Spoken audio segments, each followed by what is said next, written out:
Bonjour à tous. Vous êtes-vous déjà demandé si vous étiez remplaçable par un robot, un ordinateur ou un algorithme? Une étude de l'Université d'Oxford souligne qu'environ la moitié des emplois actuels aux États-Unis sont susceptibles de disparaître par l'informatisation. Mais qu'en est-il vraiment? Ma thèse montre comment les nouvelles technologies et les politiques économiques ont transformé nos opportunités d'emploi au cours des 4 dernières décennies en France et aux États-Unis. 3 groupes sont plus ou moins menacés par les nouvelles technologies. Et vous, dans lequel vous situez-vous? Vous occupez un emploi manuel.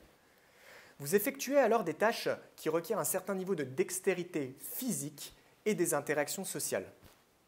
Vous êtes en général faiblement rémunéré, mais bonne nouvelle, les nouvelles technologies ne vous menacent pas directement.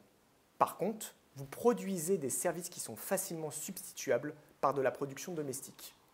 On y retrouve notamment les métiers de la restauration et des services à la personne. Vous occupez un emploi routinier. Vous effectuez alors des tâches répétitives et codifiées.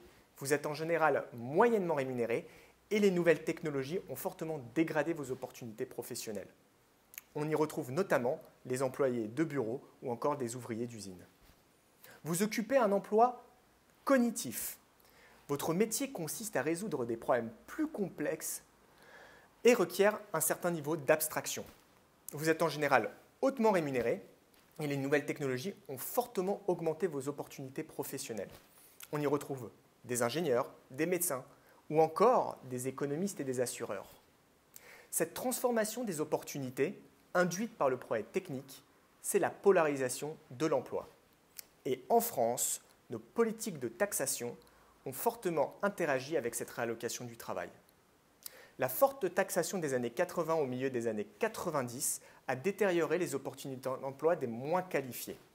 Elle a dégradé la compétitivité des emplois routiniers face aux nouvelles technologies et l'attractivité des emplois manuels face à la production domestique. Au contraire, à partir du milieu des années 90, les gouvernements successifs ont réduit la taxation du travail peu qualifié. Si ces politiques publiques n'avaient pas été mises en place, mes estimations montrent que les pertes d'emplois peu qualifiés liées au progrès technique auraient dû doubler. Ces politiques ont revalorisé les emplois routiniers face aux nouvelles technologies et les emplois manuels face à la production domestique. Finalement, prendre en compte le progrès technique dans la conception de nos politiques publiques, dans nos stratégies d'investissement ou encore nos choix de trajectoire professionnelle, c'est poser la fondation de notre prospérité et construire notre résilience dans un monde en mutation.